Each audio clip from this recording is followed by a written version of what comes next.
Yeah, buddy! Baby! What's going on, everybody? Welcome to The Obsession. I'm Carl Bethke. I'm Mike Stadler. Mike. Carl. Oh, dude. It's getting to be that time of year. You know what I'm saying? Oh, I do. Oh, I bet you do. I bet you do. I do. We got vacation coming up. Yeah, buddy. Oof. It's the week. It is the week. It's the week of the 20th. Yeah. Going into the most wonderful time of the year. 27th? Yeah. 27th? It's the most wonderful time of the year. It is. It's not Christmas. No, Christmas is just, who cares? I don't. I don't care. Christmas is, Yeah. So every day is a holiday, my friend. when you're in the woods. That's correct. It's pre-rut now, baby. Pre-Rut. Come on. Rolling. This is when you kill the big ones. See us rolling. They be hating. I don't know. That's all I got. Yeah, Don't.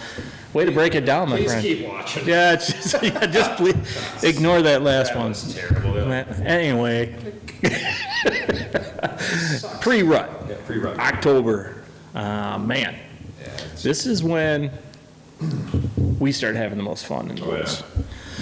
Everything's built up for the next 2 weeks, basically for us. 3 weeks, depending on how the weather is and Yeah, if you're when starting the 20th, that's a little early for us, but that's our time to say that's when it changes for us. Yeah, and that's We're gonna wait a little bit later this year. well, right. Yeah, we're gonna. Yeah, Probably the end of this week is when we're gonna start going on vacation. Yeah, and that'll also be determined based off of what the weather's doing. Just to be fair, I've been on vacation the whole time thinking about it. Oh, I've got nothing done. you are correct, sir. I have nothing to add. But so this is the time of year now, probably more towards the later of the week, when we'll start our decoy process. We'll start moving in closer to bedding. We'll be starting morning hunts. And the reasons why we do all this we'll get into here shortly. But we always say, you guys, those of you who subscribe and watch the show, we always say October 20th to basically November 4th, 5th, even up to the 9th is the greatest time of year. It's like a carnival in the woods, Mike. It is the best. And, this is when you're going to start to see more daylight activity, bucks moving more towards daylight activity. Again, weather is going to have a lot to do with this. We'll touch on it as we progress through what we're going to talk about. But will you hunt bedding areas over this particular week? I know. It's a tough one, isn't it? This is how I'll answer that, and this is 100% honest opinion. It depends what I see. Yeah. Yeah. And that's all your cameras. Because, we've had times where we went in 2021 and it's been dead. Right. Dead. Last year was like that. Yeah, and we've had times where it was bumping. Oh, yeah. Big time. So that's a big factor, which is why we've kind of moved back a day or two every year. Yeah. Because it seems like on our properties, like that 20th, 21st, 22nd, 23rd, 24th, it's kind of, and then it starts to ramp up. So we always feel that maybe we're wasting these 4 days and we should add these on the other end of it. Yeah, 100%. To us. But that's where we're hunting. Right. So, yeah, and it's going to be a little bit different, you guys, based off of where you are, whether you're in Wisconsin, Minnesota, Iowa, Illinois. I know you guys watch us all the way down to Ohio, Texas, Alabama, Missouri. Guatemala. Let's not quite go that way. But they do have whitetails down there. Sounded good. It did. It did. Worldwide, baby. Worldwide. I'd watch us in Guatemala. There's nothing else to do. Chase bugs. Yeah, right. But that being said, basically, what happens here in southern Wisconsin is probably 2 or 3 days behind what's happening in northern Wisconsin, Yep. which is behind 2 or 3 days it's happening in northern Minnesota or mid-Minnesota. So, your locations are going to change. So when we're saying certain dates, this is our location. So, pretty much straight through Iowa, southern Wisconsin, over to southern Michigan, all the way over to New York. Yeah. Pretty much is when you're going to start to see all of this stuff. Yeah, either way, the 20th on for us is is a totally different way that we start to hunt. Yeah, we get more aggressive. You know, we get more aggressive, we start to call. Yep. That's when our calls come into play. More grunts, rattlings. For us, yeah, it's gonna be iffy still. Yeah. We're still not gonna decoy yet? Not yet. No. I'm gonna have the decoy out. I'm gonna have him out, and I'm gonna be looking at him. He'll be ready. And I'm gonna be telling him, prep yourself. It's all right. You're gonna be going out. It's gonna happen. So, but we start to do that. This week, it's kind of like when we talked about the week of the 13th coming into the 20th. Yep. Like you're ramping. So like the 13th, like we always say, just keep watching it because it's changing. Same thing, you hit the 20th and now we're moving on. Now every day can be your day, in our opinion. Big time. From the 20th on can really be your day. Yep. And the other aspect I would have watched, and that I watch over this time period, is if, let's just say the previous week we didn't have any rain, and we're still not scheduled for rain, you know, for, let's just say this week till the 27th. Or if there is rain, it's very light, so it really won't contribute to your water holes, because everything that was green is now becoming ungreen.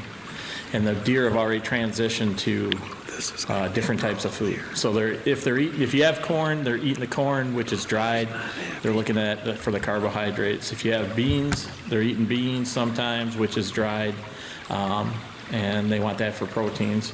And then you have your rapes, so we have brassicas and things like that, and the radishes. Those are still green, so they're going to get water off of that. But are you going to hunt them right on the food? To me, no, not quite yet. And when I'm going to bring that decoy into it, now that changes. But that's going to be later in this week probably, based off of the weather. I'm going to hunt that transition with water. Just due to not having a lot of stuff, or a lot of water in their diet, they're going to hit the water. Okay, so your main water sources on your properties or near that location are probably going to be a fair percentage higher for you to get some of the bigger bucks coming into that area, especially if it's closer to bed. Well, I agree. This week too, for both of us, is when we start morning hunting. Yes, 100%. So from the 20th on is really when we start morning hunting. We don't hunt in the morning at all until now. Yep. A lot of people don't do that. It's just what we do. A lot of times the mornings, you know, and we both killed deer morning and evening, but morning I think for us is a lot more of kind of seeing what's going on. Yeah. And you always have an opportunity. You're in the stand, you have an opportunity.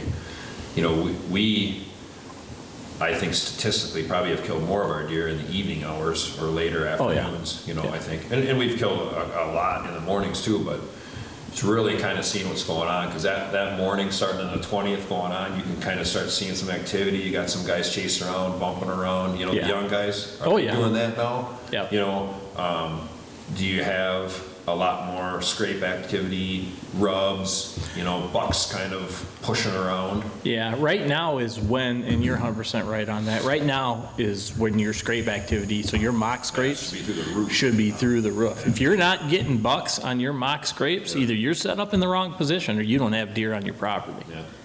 Yeah. You know, and still, don't hunt them field edges, them scrapes on the field edges. That's nighttime activity or dang close to it.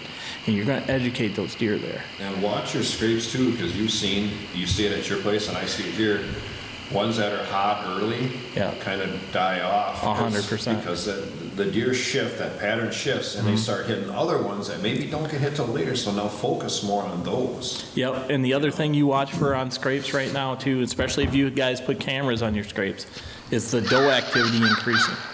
Those does, when you start seeing the does urinating in the scrapes, now it's getting dang close to the time. Because a lot of times we both see the bucks, and we've watched them just go right around it. Yeah, smell it, go around it. Yeah. They've already done their scent on it. Yep. So they're checking now everybody else. Yeah, and especially our bigger deer. Oh yeah. Yeah, the bigure deer, they'll come in, they'll scent checking the ground a little bit, and they'll move their head right around that vine. And I'm going to tell you, in my opinion, if you're watching big deer hit certain scrapes yet, that's telling you something. Oh yeah, 100%. That's where their spot is. Yeah, prep yourself. Yeah, so they're doing that for a reason. Yeah, and the other aspect they're telling you too, dude, is You don't hunt and do not even go into that spot on a marginal win. Yeah, don't do it. Don't do it. Don't like it? Can't win with it. That's a fact. That's a fact. Yeah. Baby! But yeah, that's one of the main things you're going to be watching for. Yeah. Rubs at this point, you're not going to see a lot of bucks rubbing heavy all the time. You're going to see a few of them doing it consistently. They're kind of marking some territories and stuff with that. It's just more, to me, the rubs are line of travel at that point. Last year, I've got some great video of just that one day when I was hunting off the point there. But I had 3 bucks come by and place rubs within 10 yards, but at different times. Yeah. But they would hit different rubs. And, but they were all using the same line of travel. Could have killed any of them. Right. But that spot, that's a good location there. Just lucky enough that it pinches where Mike and I decided to put that stand. That's why we did what we did, actually. Like I say, this is the time too that we always talk about, we document. Keep documenting. Pay attention to what's going on. Yeah. You know, watch what's happening around you and keep track of it. It will help you. Yeah. You know, if you're just out there, oh, I see the big deer, and you just get stupid tunnel vision looking at him, like, okay, what did he do? Right. I don't know. Well, then you didn't learn anything. Right. No, that's a really good point. So who cares that you saw him? You know what I mean? Where did he come from? Where did he go? Cotton Eye Joe, something like that. Yeah. What was he doing in between what that? did he do? Yeah. Did he hit a scrape? Was he doing the water? Did he come off the food? I mean, it's huge intel. Was he moving fast? Was he Yeah. moving slow? It's huge intel, Yeah. you know, and His body postures? That's real important. It really is, and you know, because this is the rant phase, like I said, and it's always a possibility when you're in the woods, but if you're not paying attention, you know, we talk to guys all the time, you know, what'd you see? I saw a couple doe, buck. What were they doing? I don't know. Where'd they come from? Well, what the hell good are you? Where'd they go? They didn't help me. Yeah. You know, I mean, That's a huge thing. And the other aspect right now too, if you have historical data with a deer, again, you guys will hear us talk about historical data, but yes, you kill a lot of bucks with historical data. If you have historical data of a buck, you know he's in the area currently with pictures, and he's starting to do the same stuff you've seen him do the last year or 2 or 3, that's a killable deer. Get on that movement. right. What about, aggressiveness?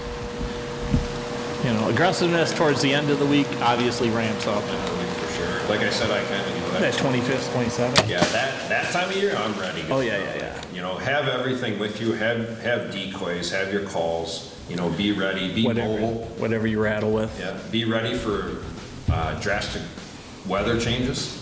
That's the huge things you want to see coming. Right. The other thing you said that's real important is the be mobile part of it. If you've got intel, whether you've seen it happen or whatever, of a deer doing thing twice or 3 times, then you need to move. Yeah. Don't hesitate to move, or just set another stand. Don't be afraid of that. Or saddle hunt, however you want to get over there, get over there. You know, like we have always here and at Carl's several stands, Yes. climbing sticks, ready to go. Yep. You know, we both have pull-up ropes, bow hooks, bow hangers. Everything's in our pack at all times. And you should, in our opinion, always be ready to pop a stand somewhere and be ready to go. Half the thing about deer hunting is the prep. Being ready to... I got a little excited on that one. Being ready to do something different or move to a different location. Because even I tell you what, if you see a buck do something in the morning and you know that basically he's going to come back through that transition again, then you move, set up over there at that location, there's a high percentage chance you're going to kill him. So that's where I'm at on this week. And with you. The only other thing I'll say is just pay attention. Just keep watching. Be patient. It's Always coming. learning. Always learning. Always learning. We're on the edge right now, guys. Yeah, baby. So we appreciate you guys listening this week. Good luck to all of you. Hopefully you'll be able to take something. If you guys were successful, remember to send us pictures. You can do it on our Blue Collar Bucks page, or you can do it on any of our outlets, hit us up personally on Facebook. We want to see what you guys have done. Yeah, get her posted up on the social medias, and we're gonna post it too. If you send it to us, just so you know, you send it to us, we're posting it. 100%. So be proud of whatever you're out there doing, and good luck to everybody. Yep. If you want to listen to us just on the podcast, we're on every outlet out there. Check us out on YouTube. We film every show. Yeah, buddy. If he wants to come up and help me throw him in the back of his side by side. If they're not home, then I'm gonna go get the cart and we will go.